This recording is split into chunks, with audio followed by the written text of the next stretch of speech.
అందరికీ నమస్కారం. నా పేరు Archana. Welcome to your thoughts. ఈ స్టోరీని చూసే ముందు ప్లీజ్ లైక్ చేసి సబ్స్క్రైబ్ చేసుకోండి ఫ్రెండ్స్. ఇక స్టోరీలోకి వెళ్తే ఈరోజు కథ మై డియర్ బీస్ట్ పార్ట్ 13. నాకేమైందమ్మమ్మ గారు అలా అడుగుతున్నారు?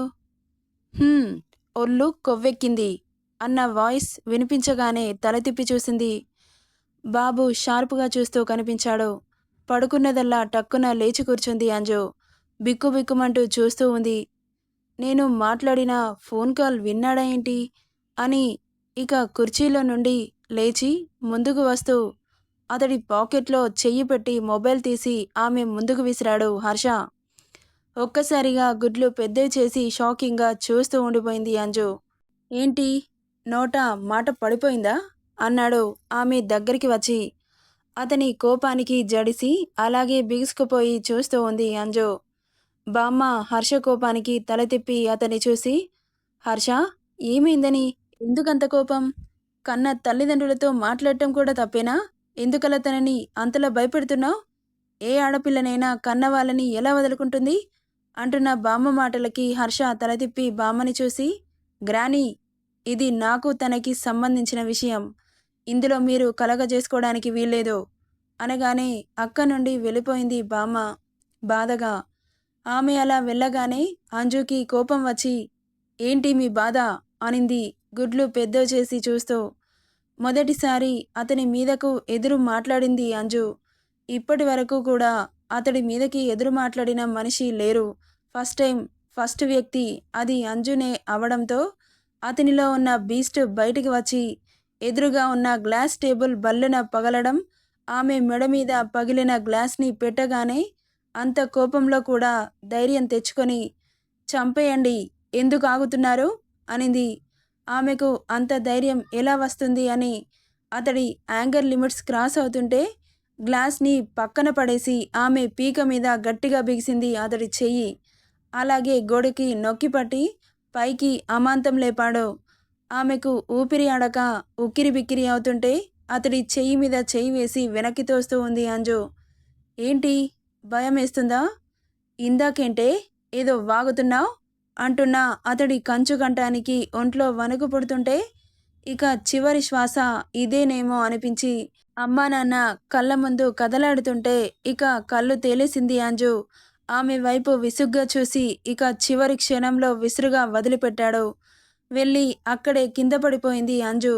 గొంతు మీద చెయ్యి పెట్టుకొని దగ్గుతూ ఉంది. ఏంటే ఏదో వాగుతున్నావు? ఇప్పుడు మాట్లాడు, నోట మాట పడిపోయిందా? ఎంత ధైర్యం నీకు?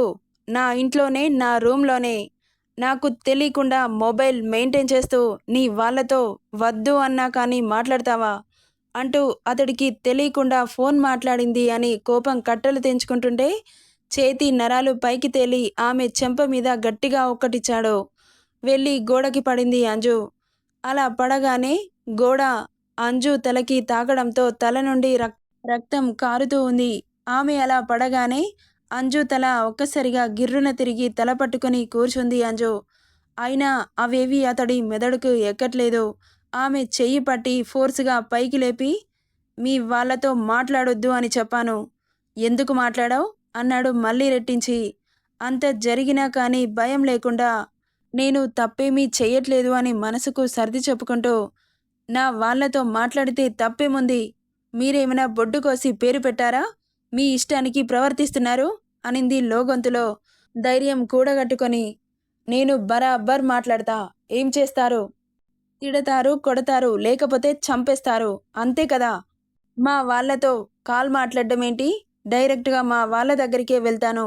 ఏం చేస్తారో ఆపండి చూద్దాం అంటుంది అంజు. ఆహా, నాకే సవాల్ విసురుతున్నావా? మీరు ఏమైనా అనుకోండి, నాకేం ఫరక్ లేదు. నేను మాత్రం మా వాళ్ళ దగ్గరికి వెళ్ళిపోతున్నాను. ఎవరో తెలియని వ్యక్తిని తాళి అన్న బంధంతో బంధించి ఈ ఇంట్లో బానిసలాగా చేస్తున్నారు. నేను మనిషిని, నాకు మనసుంది, దానికి ఫీలింగ్స్, ఎమోషన్స్ ఉంటాయి. వాటితో మీకు పనుండదు. కేవలం నేను ఈ ఇంటి కోడల్ని మాత్రమే కావాలి. మీ పాపని, మిమ్మల్ని చూసుకోవాలి. నా ఇష్టాలకు ఎలాంటి సంబంధం ఉండదు అంటుంది అంజు తెగించి. ఆమె మాటలు అతనికి ఇప్పుడే ఈ క్షణమే అంజుని ఇంట్లో నుండి గెంటేయాలి అన్నంత కోపం వస్తుంటే అచ్చా! నువ్వు చాలా అమాయకురాలివి అనుకున్నాను. కానీ చాలానే మాట్లాడుతున్నావే! ఓకే. ఆల్రైట్. నీకు మంచి ఆఫర్ ఇస్తున్నాను. ఏం చేస్తావో తెలుసా? మీ వాళ్ళ దగ్గరికి వెళ్తాను అంటున్నావుగా? ఓకే. ఇప్పుడే హాయిగా వెళ్ళిపోవచ్చు. వెళ్ళు అన్నాడు. ఆ మాటకి ఒక్కసారిగా కళ్ళు పెద్దవి తెరుచుకొని చూస్తూ ఉంది అంజు. ఒక్కసారి పెళ్ళైన తర్వాత అది కష్టమైనా, నష్టమైనా అత్తవారింట్లోనే ఉండాలి కానీ, అమ్మ వాళ్ళింటికి ఏం మొహం పెట్టుకొని వెళ్తుంది? వెళ్ళు అన్నాడు గద్దించి. నేను వెళ్ళను అనింది. మాటలు బాగా మాట్లాడావు కదా! వెళ్ళడానికేంటి? ఆల్రెడీ పెళ్ళైన అమ్మాయిని ఎవడు చేసుకుంటాడా అని ఆలోచిస్తున్నావా? అయితే ఎక్కువ వర్రీ అవ్వకు వైఫీ. నా దగ్గర ఒక ఐడియా ఉంది. అది నెరవేరుద్దామా? అంటూ దగ్గరకొస్తుంటే వెనక్కి వెనక్కి వెళ్తూ ఉంది అంజు.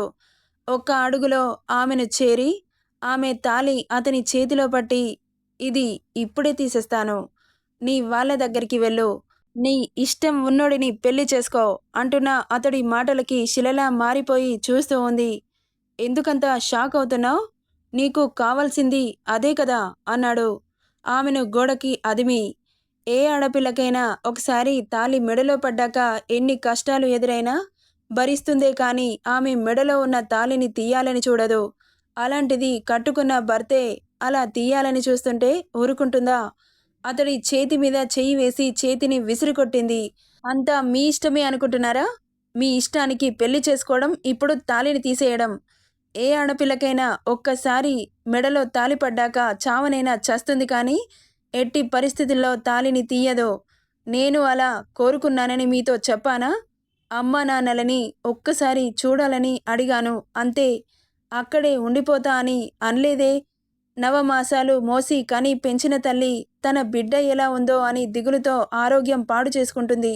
అలాంటప్పుడు ఒక్క మాట మాట్లాడి తన ప్రాణం నిలబెడితే తప్పేముంది? అంటున్న అంజు మాటలకి ఓకే. మీ వాళ్ళని చూస్తాను అంటావు. ఆల్రైట్. వెళ్ళు. చూసి నీకు ఎప్పుడు రావాలనిపిస్తే అప్పుడే రా అన్నాడు కన్నింగా చూస్తూ. అతని మాటలకి ఆశ్చర్యంగా చూస్తూ అతడి ఫేస్ చూస్తుంటే ఏదో ప్లాన్ చేస్తున్నాడు అనిపించి అంజలికి ఒంట్లో భయం వేస్తుంటే, మా అమ్మ వాళ్ళని ఏమైనా చేశారా అనింది బెదిరి చూపులు చూస్తూ. నువ్వే వెళ్ళి చూసుకో అని ఆమెను వదిలి అక్కడి నుండి వెళ్ళిపోయాడు హర్ష. వెళ్తున్న అతడిని అయోమయంగా చూస్తూ వెళ్ళింది అతడి వెనకాలే. ప్లీజ్ నిజం చెప్పండి, మా అమ్మ వాళ్ళని ఏమైనా చేశారా అంటున్నా పట్టించుకోలేదు హర్ష. సార్ ప్లీజ్, మీకు దండం పెడతాను మాట్లాడండి అంటూ అరిచింది గట్టిగా. ఎదురుగా ఉన్న అర్జున్ అంజుని చూసి బాధపడుతూ అతడి నిస్సహాయత స్థితికి అతని మీద అతనికే కోపం వస్తుంటే ఛ అని అక్కడి నుండి వెళ్తుంటే అర్జున్ అని పిలిచాడు హర్ష. అతని పిలుపుకి అక్కడే ఆగిపోయాడు అర్జున్. ఆవిడికి వాళ్ళ అమ్మ నాన్న కావాలంట. వెళ్ళి చూసుకోమని చెప్పాను. వెళ్ళిపోమ్మను అర్జున్ అని గట్టిగా అరవగానే అతని అరుపుకి భయపడి అమ్మ వాళ్ళకి ఏం జరిగిందోనని హర్షని భయంగా చూసి పక్కనే ఉన్న బామ్మ దగ్గరికెళ్ళి అమ్మమ్మ గారు మీరేని చెప్పండి, మా అమ్మ వాళ్ళని ఏం చెయ్యొద్దని మీకు దండం పెడతాను అంటున్న అంజలి మాటలకి బాధనిపిస్తుంటే ఆమె కూడా ఏం చేయలేని స్థితిలో ఉంది. హర్ష ఏంటిది, ఎందుకిలా చేస్తున్నావు అనింది బామ్మ. ఏంటి మళ్ళీ కొత్త డ్రామానా? నీ వాళ్ళని చూసుకుంటా అన్నావు కదా, చూసుకో. వెళ్ళు అంటున్నా.